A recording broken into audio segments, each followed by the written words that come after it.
وخت مو په خیر. له کابل وخت څخه د دې اونۍ مهمو خبرونو ته ښه راغلاست. زه حلیمه صدیقی یم.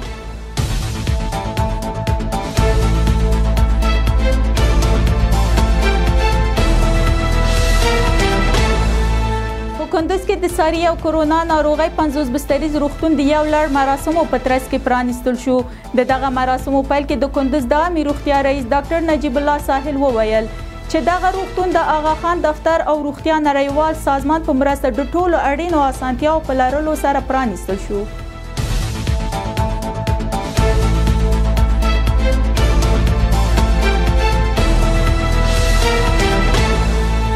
د قطر په پلازمینه دوحه کې د افغانستان په تړاو د ملګرو ملتونو نړیوال سازمان له لوري د جوړې شوې 2 ورځنۍ غونډې وروسته د یاد سازمان سرمنشي انټونی ګوتریش د افغانستان د اقتصادي وضعیت په اړه دا څرګندوي چې افغانستان له یو ستر اقتصادي ناورین سره مخ دی. 90 سلنه افغانان په بېوزلۍ کې ژوند کوي، 6 میلیونه ماشومان، نارینه او ښځې له قحطۍ سره مخ دي او 28 میلیونه وګړي بیړنیو مرستو ته اړتیا لري.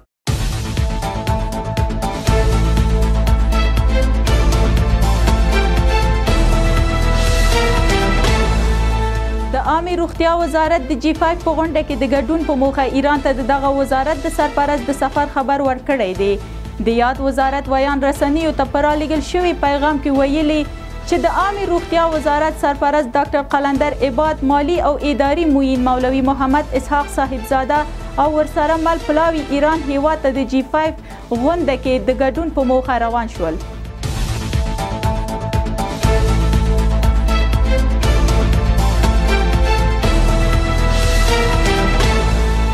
د بهرنیو چارو وزارت د پاکستان پلازمینې اسلام آباد ته دغه وزارت د سرپرست مولوي امیر خان متقي په مشرۍ یو جامع سیاسي او سوداګریز پلاوي د سفر خبر ورکړی دی.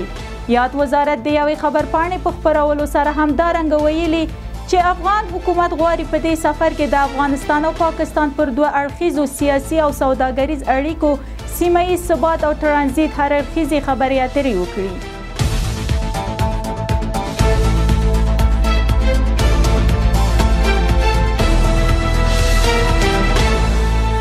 دا له کابل وخت څخه د دې اونۍ مهم خبرونه.